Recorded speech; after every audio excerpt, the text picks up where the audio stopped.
Assalamualaikum warahmatullahi wabarakatuh. Yang terhormat Kiai Haji Muhammad Hasan Mutawakil Allah SHMM selaku Ketua Yayasan Pendidikan Pesantren Zainul Hasan Genggong, Bapak Dr. Abdul Aziz Wahab MAG selaku Rektor Universitas Islam Zainul Hasan Genggong, Bapak Nuntupa MM sebagai Dekan Fakultas Ekonomi dan Bisnis Islam, Ibu Zahidah Samabila ME selaku Ketua Program Studi Ekonomi Syariah sekaligus dosen pembimbing 1, serta Bu Ani Gita ME selaku dosen pembimbing 2. Dengan penuh rasa hormat, saya berterima kasih atas bimbingan beliau selama proses pembuatan proposal saya hingga tuntas. Judul dalam penelitian ini yakni Pengaruh Capital Adequacy Ratio, Non-Performing Financing, Financing to Deposit Ratio terhadap profitabilitas pada Bank Umum Syariah di Indonesia periode 2022 sampai 2024. Alasan saya memilih judul ini yaitu untuk menganalisis secara komprehensif faktor-faktor yang mempengaruhi return on equity pada Bank Umum Syariah di Indonesia dengan menggunakan pendekatan data panel, dan diharapkan hasil dari penelitian ini dapat memberikan gambaran yang lebih jelas tentang pengelolaan kinerja bank syariah. Yang pertama ada latar belakang. Bank adalah lembaga keuangan yang menghimpun serta menyalurkan dana masyarakat. Keadaan bank ini membantu ekonomi masyarakat melalui tabungan, investasi maupun kredit. Nah, bank harus menjaga kepercayaan masyarakat dengan likuiditas yang stabil serta operasional yang efisien untuk mencapai profitabilitas tinggi.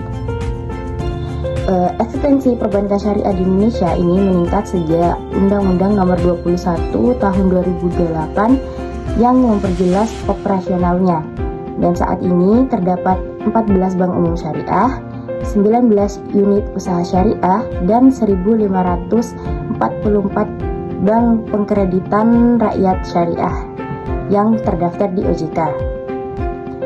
Nah, kinerja bank ini diukur dari profitabilitasnya. Salah satunya melalui Return on Equity atau yang disingkat dengan ROE, yang dimana menunjukkan kemampuan bank dalam menghasilkan laba dari modalnya. ROE ini dipengaruhi oleh berbagai faktor yang termasuk capital adequacy ratio, non-performing financing, dan financing to deposit ratio. Nah, oleh karena itu, penelitian ini bertujuan untuk menganalisis hubungan ketiga variabel tersebut terhadap ROE pada Bank Umum Syariah di Indonesia periode 2022 dan sampai 2024. Berdasarkan latar belakang dari penelitian ini dapat dirumuskan permasalahan sebagai berikut. Yang pertama, apakah capital adequacy ratio ini berpengaruh terhadap profitabilitas perbankan syariah? Yang kedua, apakah non-performing financing ini berpengaruh terhadap profitabilitas perbankan syariah? Dan yang ketiga, apakah financing to deposit ratio ini berpengaruh terhadap profitabilitas perbankan syariah? Nah, berdasarkan rumusan masalah di atas, dapat diketahui tujuan dari penelitian ini, yaitu menganalisis pengaruh capital adequacy ratio terhadap profitabilitas perbankan syariah, lalu menganalisis pengaruh non-performing financing terhadap profitabilitas perbankan syariah, dan menganalisis pengaruh financing to deposit ratio terhadap profitabilitas perbankan syariah. Nah, manfaat penelitian dari rumusan masalah tersebut, penelitian ini mempunyai beberapa manfaat, baik itu manfaat secara praktis maupun manfaat bagi akademis. Nah, manfaat praktis yaitu dapat memberikan keyakinan bahwa bank syariah ini dikelola secara profesional, aman, dan tentunya sesuai dengan prinsip syariah, sehingga dapat meningkatkan kepercayaan dan minat masyarakat dalam menggunakan produk perbankan syariah. Lalu bisa juga menyediakan informasi tentang kinerja keuangan bank syariah sehingga dapat menjadi bahan pertimbangan dalam pengambilan keputusan investasi. Dan yang kedua, manfaat bagi akademis yaitu yang pertama menambah literatur kepustakaan Universitas Islam Zainul Hasan Genggong, khususnya pada Fakultas Ekonomi dan Bisnis Islam. Lalu yang kedua, diharapkannya dapat memberikan kontribusi dalam menambah wawasan pengetahuan. Lanjut pada bab 2, kajian teori. Menurut Undang-Undang Nomor 7 Tahun 1992 ini tentang perbankan, yang diubah dengan Undang-Undang Nomor 10 Tahun 1998. Di sini mendefinisikan bank sebagai badan usaha yang menghimpun dana dari masyarakat dalam bentuk simpanan dan menyalurkannya kepada masyarakat dalam bentuk kredit atau dalam bentuk-bentuk lainnya dalam rangka meningkatkan taraf hidup masyarakat. Nah, dari definisi tersebut dapat dikatakan bahwa fungsi bank ini adalah menghimpun dana dari masyarakat dan menyalurkannya kembali kepada masyarakat, sehingga bank ini dapat dijuluki sebagai lembaga intermediari. Nah, kinerja bank ini diukur dengan metode CAMELS yang meliputi modal, kualitas aset, manajemen, profitabilitas, likuiditas, dan sensitivitas risiko pasar.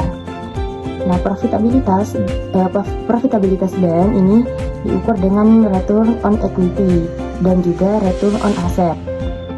Capital Adequacy Ratio atau yang disingkat dengan CAR ini menunjukkan kecukupan modal untuk menanggung resiko. Sedangkan pada non-performing financing ini mengukur kredit bermasalah. Yang semakin tinggi NPF maka semakin buruk kualitas kredit bank. Lalu yang ketiga ada financing to deposit ratio, yaitu mengukur likuiditas bank dalam menyalurkan dana, di mana FDR yang tinggi ini dapat mencerminkan efektivitas pembiayaan. Penelitian yang relevan. Di sini ada dua, yaitu Rahman dan Santoso. Rahman 2022 dalam penelitiannya menggunakan CAR sebagai salah satu variabel yang mempengaruhi kinerja keuangan termasuk ROE. Sedangkan Santoso tahun 2022 dalam penelitiannya menggunakan data panel untuk menganalisis hubungan antara rasio keuangan dan profitabilitas. Metode analisis yang digunakan yaitu model regresi data panel yang mencakup seluruh bank umum syariah yang ada di Indonesia dari laporan keuangan bank, di mana data tersebut itu telah diakumulasikan dan dihitung oleh otoritas jasa keuangan. Analisis ini digunakan untuk mengetahui pengaruh variabel independen terhadap variabel dependen. Nah, dalam hal ini yang menjadi variabel independen adalah CAR, NPF, dan FDR, sedangkan variabel dependennya ini adalah ROE. Dan penelitian ini juga diperkuat perhitungannya dengan menggunakan bantuan dari program Excel dan juga SPSS. Lalu populasi dan sampel dalam penelitian ini adalah yang mencakup semua bank umum syariah yang terdaftar di OJK. Dan jumlah populasi dalam penelitian ini berjumlah 14 bank dengan rentang waktu yang dianalisis menggunakan data bulanan selama periode 2022-2024.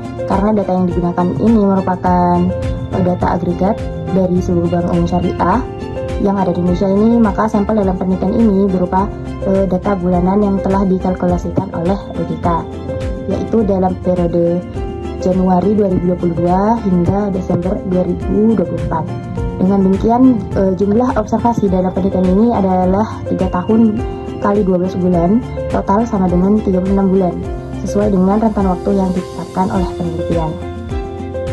Lalu ada instrumen pengumpulan data. Pada instrumen yang digunakan dalam penelitian ini mencakup beberapa hal yang dirancang untuk memudahkan dalam pengumpulan, pencatatan, dan juga analisis data yang akan dilakukan.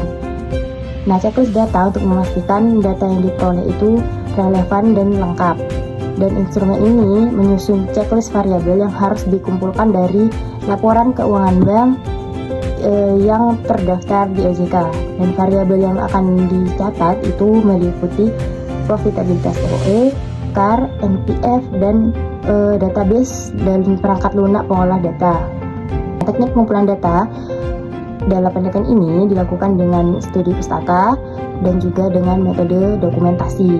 Jadi dalam studi pustaka yaitu dengan mengkaji buku-buku literatur, jurnal ilmiah, dan sumber-sumber informasi lainnya. Sedangkan pada dokumentasi ini diperoleh dari keuangan bank dan yang menjadi sampel dalam penelitian tersebut. Dan pengumpulan data ini dilakukan dengan mengakses laporan keuangan secara daring melalui situs resmi OJK yang menyediakan informasi lengkap serta resmi. Dan yang terakhir, teknik analisis data yang digunakan yaitu statistik deskriptif, yaitu digunakan untuk memberikan informasi mengenai karakteristik dari variabel penelitian. Yang kedua ada uji asumsi klasik, di mana dalam uji asumsi klasik ini ada 4, yaitu uji normalitas, uji multivariatitas, uji autokorelasi, serta uji heteroskedasitas. Lalu ada pengujian hipotesis. Untuk melakukan pengujian terhadap hipotesis yang diajukan, ini perlu digunakan analisis regresi melalui uji T dan uji F. Dan juga dalam penelitian ini menggunakan koefisiensi determinasi yang digunakan untuk mengukur seberapa jauh kemampuan model dalam menerangkan variasi variabel dependen. Sekian presentasi proposal dari saya. Kurang lebihnya mohon maaf. Wassalamualaikum warahmatullahi wabarakatuh.